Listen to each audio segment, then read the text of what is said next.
Hi, welcome to Homemade Italian Cooking. I'm Cara. Well, today we are making the king of pork roasts. It's an Italian porchetta roast, and we're going over the top with this one because of the cut of meat that we're using. This is a whole pork belly. The pork belly, the type that you would use to make bacon, but we are going to make a roast out of it. And this is not only just a simple pork belly, this is the best pork belly that you can get. It comes from D'Artagnan, which you can get online. You can go to my website, I've got the link there. But D'Artagnan has access to Berkshire pigs, which is a heritage breed of pigs, and the ratio of fat to meat is fantastic. I don't know if you can see this, but there's nice layers of fat and meat in here, and we're going to season this up. We're going to roll it into a roast, and we're going to slow cook it for a long time, and that's not all that's going to make this roast special. The other really kind of secret tip to this is I have left the skin on. This is the skin of the pig, and we are going to crisp this up during the process, and there's a technique to do that as well. So we're going to have a slow roasted porchetta roast with crispy skin that's seasoned with all sorts of Tuscan herbs, and I'll show you different ways on how to serve it as well. So I'm having a party tomorrow. Got about a dozen friends coming over. This is going to be our lunch. We're going to have hopefully be able to eat outside and have a nice Tuscan lunch. And so let me show you how to do this. So the first thing that I want to cover with you is that think of the pan that you're going to cook it in and make sure that the roast fits in here. So I've got a roasting pan. This is the same roasting pan I use for my turkey. It's got a V-rack inside, so that means it holds the roast up above, and all the drippings are going to go into the bottom. And I had to trim the pork belly to fit. So this is about a 9-10 pound pork. And I also want to show you that I trimmed the pork belly so it's kind of squared off, and so that we can roll it up and tie it. So that's the cut of meat. So hopefully you'll try this. You can get a pork belly at your butcher and anywhere, but if you can get a D'Artagnan heritage Berkshire pork, I'm telling you, it's really worth it. Okay, so the first step that we're going to do is I'm going to grab my boning knife, and I've got my pork belly skin side down and the meat side up, and we're going to score it. We're going to make a diagonal cuts across the meat, not all the way down, maybe a fourth, making nice cuts. As you can see, I'm scoring this on an angle. And now I'm going to go opposite, and this is what makes the nice diamond shapes for scoring. It doesn't take too long to do this. Okay. All right, this looks perfect. So I've got the meat scored inside and the belly, skin of the pork belly on the bottom. All right, now let me talk about our herbs.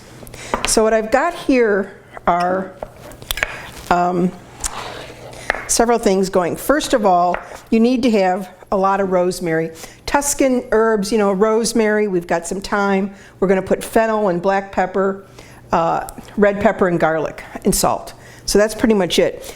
I really strongly suggest you use fresh herbs.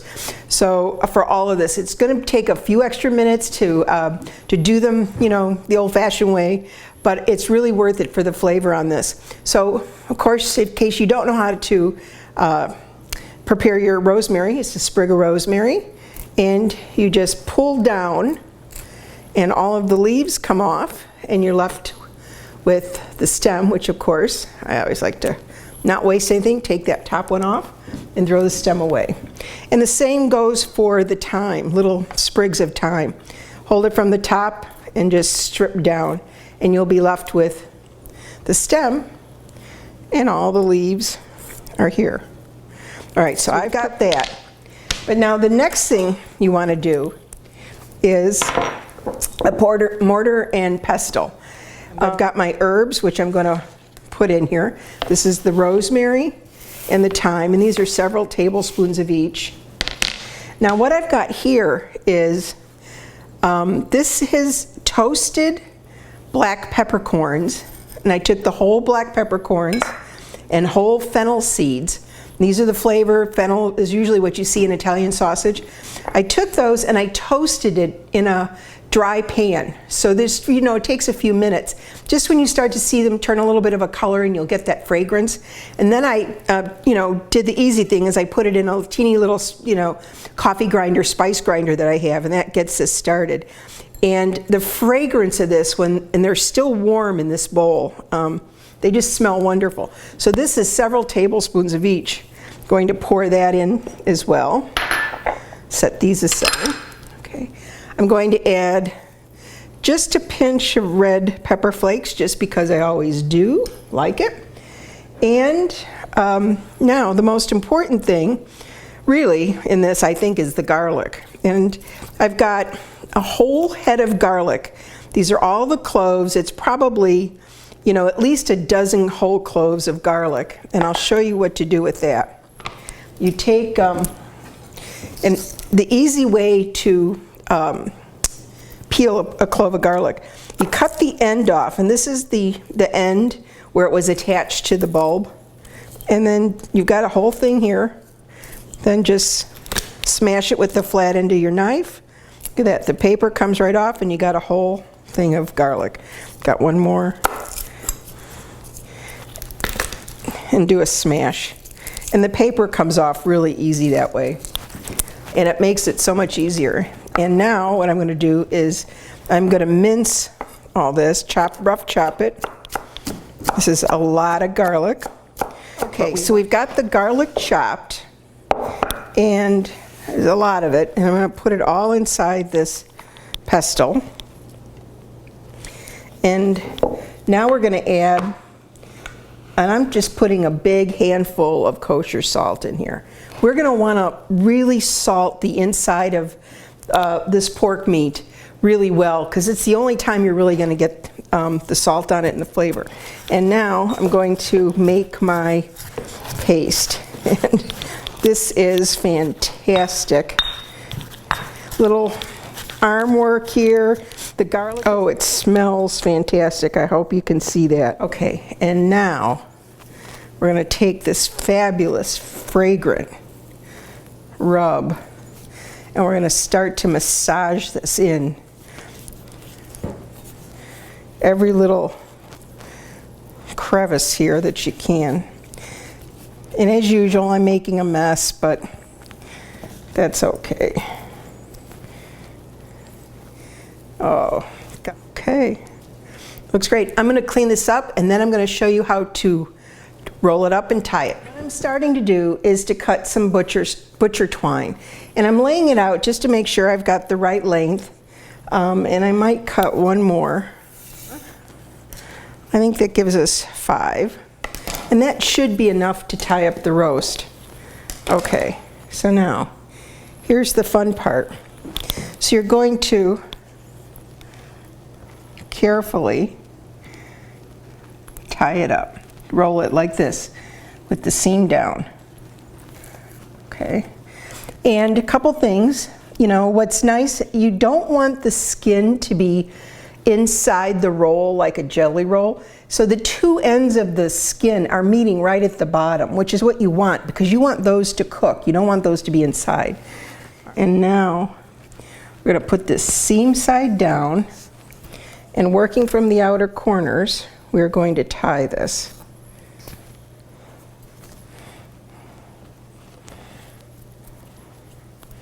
And do a knot.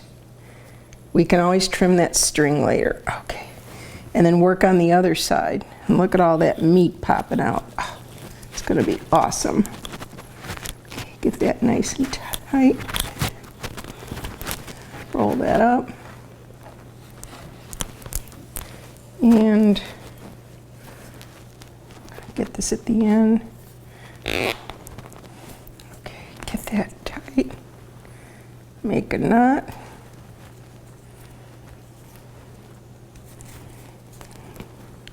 Fabulous. Okay.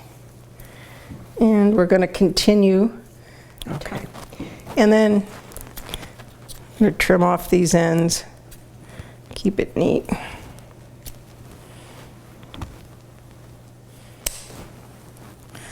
Okay. This looks beautiful.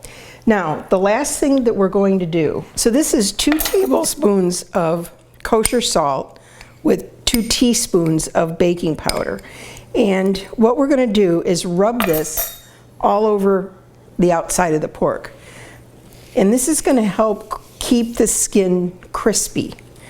And I might, tomorrow before I stick it in the oven, might add some more again. But I'm going to put on this now. Okay. Just rub this all over the skin. Okay. Doesn't really stick, but we're going to just do the best we can. All right. So, so I have the V-Rack pan in a regular roasting pan, and I know that my rolled porchetta roast is going to fit into the pan. So let's just lovingly lift this baby up and put them in the pan. Okay. So what we're going to do next is, and I hope you can see this, looks beautiful. Just made it. That's okay. Get that in nice. Seam side is down. So what we're going to do is we're going to let this rest and marinate overnight. So I'm going to put some saran wrap over this, and I'm going to stick it in the fridge. This roast is going to go in about 6 or 7 in the morning. I'm hoping to serve lunch by 1 o'clock. This is going to slow cook in a low oven, about 300 degrees, for a good 4 or 5 hours. And the reason you want to cook it low and slow is that you want all that fat that's inside to render, to melt off. And as the fat melts off, it's going to drip into the pan. We're going to have a lot of, pork belly fat in the bottom of the pan, but all that meat is going to be left and it's going to be very juicy. And then after that happens, in the last 30 minutes or so, we're going to pour off all the grease, and we're going to put the roast back in a 500 degree oven and let the outer skin crisp up really nice. This is, several techniques, a way to make, what will be the most luscious pork roast ever. I can't wait till we see how it turns out tomorrow, and I hope my friends like it. So, all right, I'll see you tomorrow when we've got this puppy back in the oven. Hi, welcome back. As I told you, we were having a little party today. I want to welcome my friend, Margaret McSweeney. She's got Kitchen Chat. I'm so excited to have her with us. She's blogging and tweeting, and she's even did a live Periscope for those of you that are hip enough to know what that is. And I've got all my friends here in the kitchen, and we are cooking up the Tuscan lunch. So I'm about ready now to take the porchetta roast out of the oven. It's been cooking for probably 6 hours. I've had a meat thermometer in it watching the temperature. It's hit about 190, so I know it's done. But the key with this roast is to let it slow roast. You want all that fat to render out and get nice and juicy into the meat, but you don't want all that pork fat. So with that, I'm going to take it out of the oven, and let's do that now. You could see that it looks and smells wonderful. So what we're going to do is take this and set it on the board to rest. Let's hope this lifts okay. It's pretty soft. No, I'm going to do a different approach. We are going to do the smart thing and lift it by the handles. Okay, so setting that aside. Now I've got amazing amount of pork fat here, which you would expect. This is really put this up here. This is bacon fat. No other way to put it out, to say it. And Margaret, would you? I won't be. Yes. No, I don't want to burn. I don't want to burn you. No, you're fine. Okay. Excellent. That I don't know if you can see this, but I want to show you, this entire bowl is bacon fat. So those of you that are super thrifty and gourmet might want to save this for cooking your potatoes and stuff, but I think I'm going to just set that aside for now.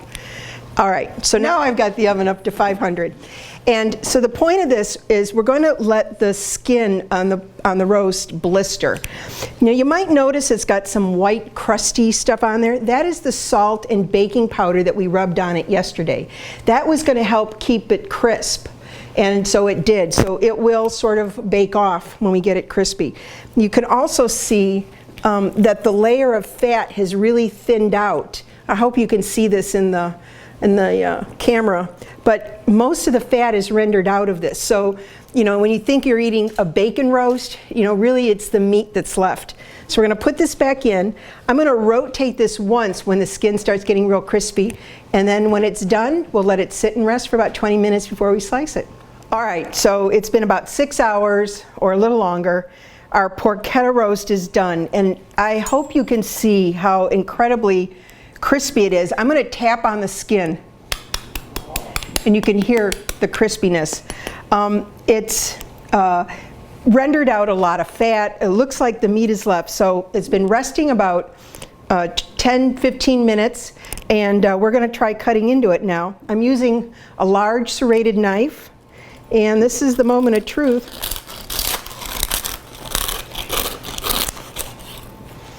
Oh wow, does that look amazing? And you've got the crispy skin, and looks like it's just meat left, if you can see this in the camera.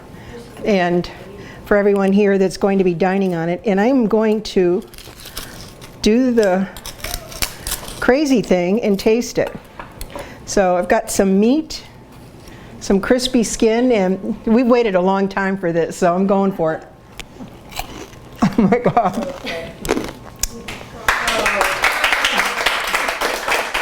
Thank you. You'll want to make this. Trust me. Get the recipe at my website, the link's below, and we'll see you next time.